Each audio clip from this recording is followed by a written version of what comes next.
Yo, growing a business is kind of tricky right now. Supply chains are squeezed, tariffs and trade policies are dynamic, and cash flow, it's tighter than ever. You need clarity to come out on top. Without it, you risk falling behind. If only you could hop in the DeLorean and see the future, right? Thankfully, there's NetSuite by Oracle. NetSuite has real-time forecasting to help you move ahead with confidence. This is your AI-powered business management suite and the #1 cloud ERP. Trusted by over 42,000 businesses, NetSuite brings accounting, financial management, inventory, and HR all under one roof. It's your single source of truth, giving you the data and control you need to move quickly. And with AI built in, you can automate the busy work and focus on strategy. NetSuite helps you see what's stuck, what it's costing you, and how to pivot fast. If I were running a business with a lot of moving parts, I'd use NetSuite for full control over everything. Tame the chaos with NetSuite. If your revenues are at least in 7 figures, download the free ebook, Navigating Global Trade, 3 Insights for Leaders at netsuite.com/SPI. That's netsuite.com/SPI. The perfect product launch. It's the goal for every brand marketer. High heat, fast sellout, and fans posting recipes like trophies. What do Sydney Sweeney's soap drop, Taylor Swift's tickets, and your next launch have in common?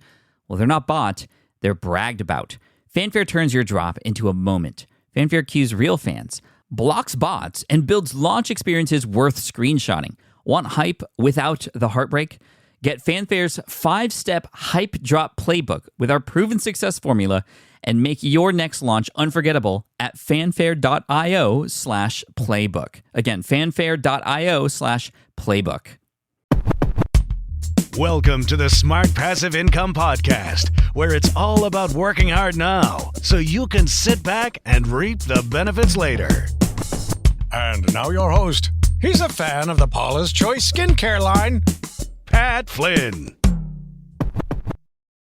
Hey, happy Friday, y'all. I am so excited because 8 hours ago, at the time of this recording, exactly 8 hours ago, the YouTube channel, Deep Pocket Monster, which many of you have been following along in the journey as I've been creating that.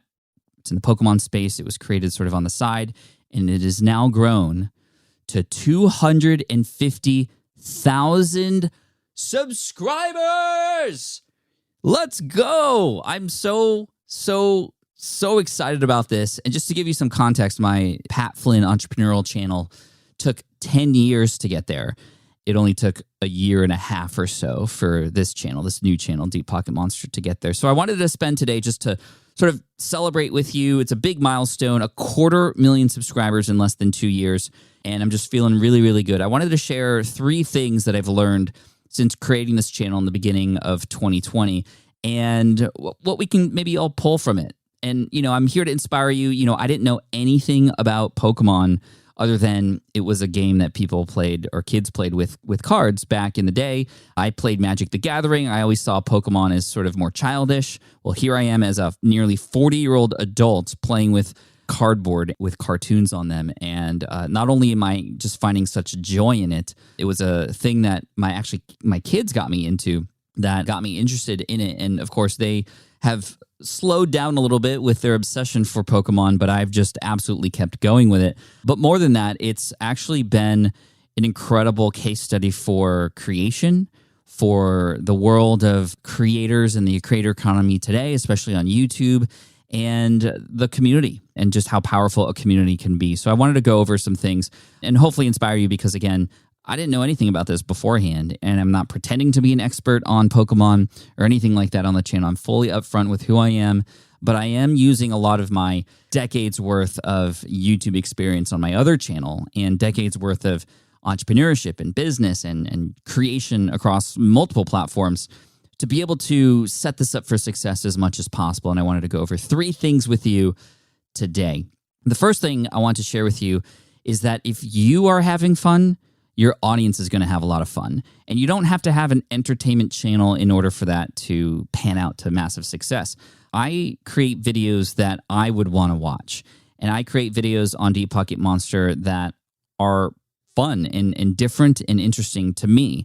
And as a result, I can tell based on the comments and based on the feedback I'm getting from our community on YouTube and also the Gem Mint Club, which is a more specialized membership. It's $2.99 to be a part of that. There's nearly 2,000 members now paying on YouTube to be a part of that community who get access to a Discord and member-only giveaways and member-only streams and things like that. But the feedback from both of those sides of the coin is just that nobody's creating videos like you. And I think that doesn't speak to the fact that, okay, maybe I have better camera equipment than other people. That actually doesn't matter at all. There are proven YouTube channels out there that are massively successful who have terrible video quality. But it's the story that they're telling. It's the information that they're offering. And it's their understanding of what else is in the space that they're in. I've shared before, but when I approached this community, I didn't just create a channel and go. I did a lot of research. I got involved in the community. I became a part of it to understand what people liked and disliked about other videos that were out there. I started to understand who the other players were in this space and what their specialties were, the specialties that I cannot compete with. And so what I was able to bring to the table was something that didn't exist in this space. And it's going to be different for every niche. And you don't have to be a newcomer to a niche to do some research and reconnaissance in a space to then understand what would be welcomed. But I eventually understood that nobody was telling good story in this space, right? Some people had really good camera equipment. Some people had all the best cards. And I can't compete on the best cards. I can't compete on years of experience and knowledge. I can't compete on understanding how the market of Pokemon cards works for buying and flipping and investing and all that kind of stuff. But I can compete with telling story, and I can compete with connecting with the audience, because that was another thing. A lot of people were just doing the same thing, opening packs. And really, I started to see, as I've dug deeper into this space, a lot of people in this space, and this is most spaces, treat their audience as a whole. And what I mean by that is they speak in terms of, hey, everybody, welcome back, or you all out there understand that I'm doing this, versus a more intimate, personal, you might be doing this, and here's my experience with it and how it might be able to help you. Using words like you and getting to connect with the single viewer that's on the other end is going to help all viewership have better retainment and have just better connection, right? That personality coming through shines through more when you are speaking on a one-to-one basis. And the truth is, that's how a person's viewing it. They're viewing it solo on their phone. They're viewing that video or reading that email or reading that blog post or listening to that podcast on their device, usually by themselves. But when we talk to them, it's as if they're all in a room together, right? It's a little bit different than when you're on like a stage and there's literally people right next to each other. But even then, when I'm on stage talking to people, I still speak to the individual sitting in that single chair. I say words like you or your experience, or this is how it's going to help you, not you all or you guys. Or this sounds very nuanced. It sounds very almost not that important, even though to me it's one of the most important things and how I've been able to really build a deep connection in this space. In fact, I got an email. No, it was not an email. It was a handwritten letter from a father of one of my viewers who has autism. His son has autism, and his son has been made fun of for liking Pokemon cards in his school, so much so that the bullies in the school take his cards while at lunch or so and tear them up in front of his face. It's really, really, really bad. I just can't imagine that. And his father was telling me in this letter that my channel has helped him find joy in life again. We're not just talking about in Pokemon cards, but in life. So Armand, if you're listening to this, this is his son. I appreciate you, and I'm thankful that you're a part of the community. And I don't know if you'll ever listen to this, but I see you. You are an important individual, and we love you for it, right? Just keep being you and keep being excited, because there's going to be people in this world who are not going to see things the same way you do. And those aren't really the people that you want to hang out with or affect your life in that kind of way. There are some people in this Pokemon community and elsewhere in your life that will support you for who you are and all the special things that you have to offer the world. So you see what I mean? Like, this is back to you, the listener.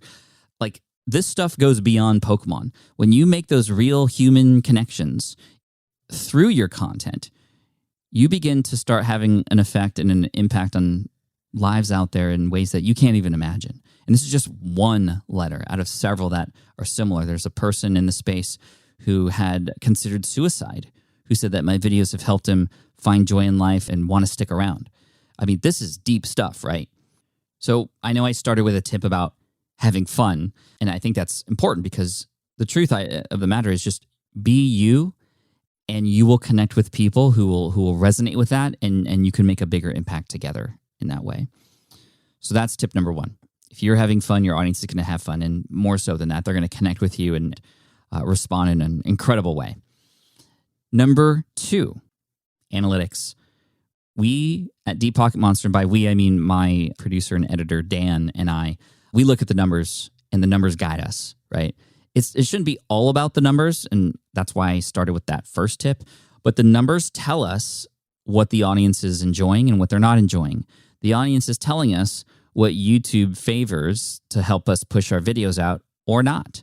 The analytics tell us what we should do and what we shouldn't do. But that can only happen over time, right? You have to create a bank of videos before you start to get some of that data back that is actually useful. And don't just judge things based on one video, but you can use your entire library to understand what it is that you should continue to do and what it is that you shouldn't continue to do. So what do I mean exactly? Well, the number one most important thing to me related to number one is the retention rate. And so if you look at your retention graphs for your videos on YouTube, and it's not just for YouTube either.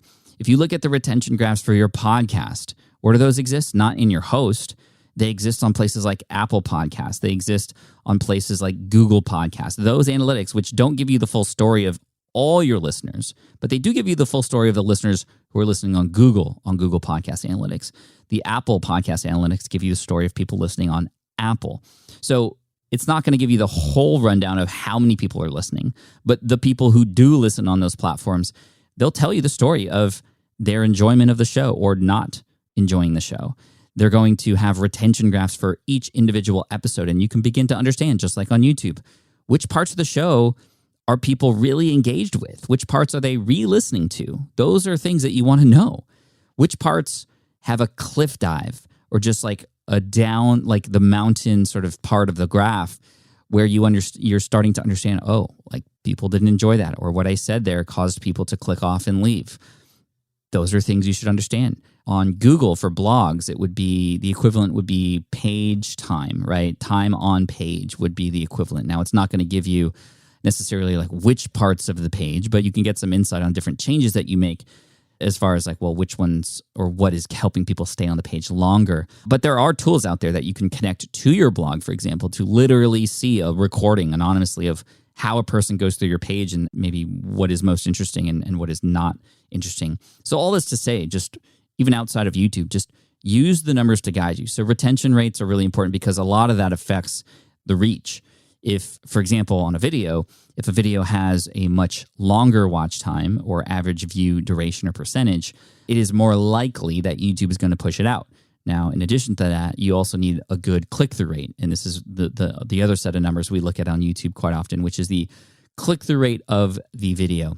So when a video is displayed on a person's home feed or as a recommendation, how often are they clicking on it? And if that number is not very high, if it's in the 1 to 3, 4% range, it's not going to get a lot of views because YouTube, they want to send out the videos that people are going to click on and watch, because that's what's going to ultimately help them get people to stick on the platform and see more ads. So when you create videos that don't help YouTube in that way, YouTube is not going to help you back. So we look at our click-through rates for our videos as soon as they're published. If they're in the ranking 8, 9, 10 range out of 10 from the previous 10 videos, then we're going to immediately change the thumbnail and perhaps the title, because that's it. It's the thumbnail or title that's affecting the click-through rate at the start of a life of a video. And if it's low, we want to change that to make it as high as possible. If the retention rate is low, well, then we can't necessarily change that, but we can do a better job the next time. So the click-through rates are important. The retention rate on the videos are important. And I could go way deeper into analytics, but the truth is, if you just focus on those, you're going to do really well. This is what we talk about in our course, YouTube from Scratch, because there's probably there are hundreds of things you can analyze as far as analytics on YouTube specifically. It's too overwhelming. So let's look at the most important things and pull those levers, right? So analytics guide for sure, and that's definitely helped. And then number 3 is community and having people feel like they're a part of something. So in addition to using words like you to connect with the viewer, if I'm teaching something, here's how you can protect your card so you don't lose out or lose money or whatever. Whenever I talk about Deep Pocket Monster, I say we. Like I just posted earlier today that we did it. We crossed 250,000 subscribers. It's not about me. I am the team leader. I'm the group leader. I wear the C on my shoulder as the team captain, if you will, but we're in this together. And if I score, we all win. If I lose, we all lose. If somebody else in the community does something special, I want to highlight that because that's a win for all of us too. So videos that help the community have been very well responded to. Did some videos that did take a little bit of extra time, videos that maybe put me in a position of perhaps a little bit of controversy, but I did some videos that were for helping the community. Not just because, oh, here's a cool video about some cards or something like that, but videos that literally help the community, to call out some scammers that were happening in the industry, to call out Walmart, who has partnered with a Chinese company who is creating and selling fake Pokemon cards on Walmart. That first video I did about the Walmart scam has nearly over 1 million views at this point and has been featured on different news stations and articles from popculture.com to other places. And guess what it's done? It's raised awareness, not just for these scammers so people can be safe, but as a byproduct, it's helped raise awareness for my channel and the community that we have and the fact that we're all fighting this good fight together, right? So that's one aspect of community is, hey, you as the creator can step up to create something to help support the community. Number 2 within community is highlight the people in your community, right? Community is not just keeping the spotlight on you on stage. It's sharing that spotlight with others. One thing that I did that a lot of people have commented on and appreciated is when we hit 100,000 subscribers, I bought an extra play button from YouTube. So YouTube will give you one for free, a silver play button to sort of commemorate 100,000 subscribers, which is really cool. And you should be very proud of that. You could buy more of them. You have to just express why you're buying them. And I said, you know what? I'm going to buy another one that I'm going to send to the moderators of the channel who are part of this community, who do an incredible job during live streams to, make sure the community's safe and that the chat is okay. I'm going to send that silver play button, the second one, to each of my moderators so they feel like they're a part of this, so that they can see the reward that they earned as well, because it's not just about me. And I had them all sign it, and I have it back here. I need to send it to a few more new moderators, but I have it here. And that was like some of those moderators broke down because they were so happy to be a part of this. I mean, ways to reward those in your community who are stepping up to help others is really, really important. So put a spotlight on your community, especially those who are within your community doing some excellent work, and you're going to see some magic happen. So that's just a few of the things that I want to point out today that came to mind after hitting 250,000 subscribers. And to you out there, if you do follow the channel or you have been following this sort of case study, just thank you, because it's been really fun to put myself in a position again of being a newbie in a brand new space. I've had some people say, Pat, of course you succeeded with that because you already have an existing community at Smart Passive Income. I did not feed anybody on Smart Passive Income this case study until it was working. And more than that, I don't want all of my subscribers on SPI to go and check that out because that's not who this channel is for. It was grown from scratch. And the beauty of this is, again, to tie back to what I mentioned in the beginning, that means you can grow something from scratch too. It's just been an incredible joyride, and I'm excited because we're just getting started. I mean, we should hit 500,000 by next year, and if not, it could continue to grow and exponentially grow. It could reach 1 million, and that will be my first 1 million subscriber channel. So hopefully this information I'm sharing with you is helpful. I have a lot of information inside of my course, YouTube from Scratch, that uses Deep Pocket Monster as a case study that goes a lot more deeper into the how-to and all that kind of stuff. But I just wanted to finish off by saying, a lot of people say, Pat, you got so lucky with this channel, to have 250,000 subs in less than 2 years.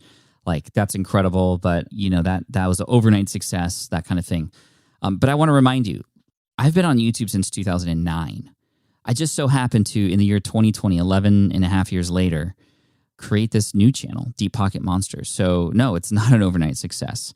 And this is the truth behind most success stories. Even though things might happen rapidly, if you peel away and you go do a little bit more research into exactly what it took to get there, there are years of experience, and hopefully those people are also sharing the things that they're learning so that you could fast forward your journey as well. And that's my goal here, is to help you fast forward your success.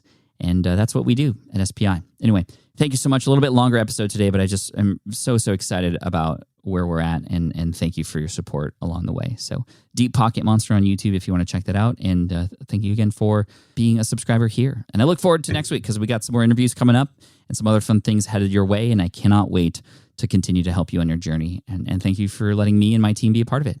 Cheers, peace out, and as always, Team Flynn for the win. Thanks for listening to the Smart Passive Income Podcast at smartpassiveincome.com. I'm your host, Pat Flynn. Our senior producer is Sarah Jane Hess. Our series producer is David Grabowski. And our executive producer is Matt Gartland. Sound editing by Duncan Brown. The Smart Passive Income Podcast is a production of SPI Media. We'll catch you in the next session.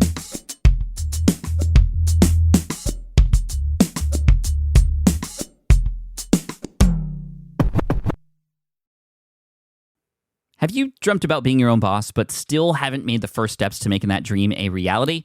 Well, I get that. Starting a business can feel super overwhelming with legal forms, paperwork, finances. It's a lot. And that's why I'm excited to tell you about Taylor Brands. Taylor is a complete business builder designed to make launching your business simple and stress-free. You can register your LLC in just minutes, keeping your personal assets and the business assets separate from day one.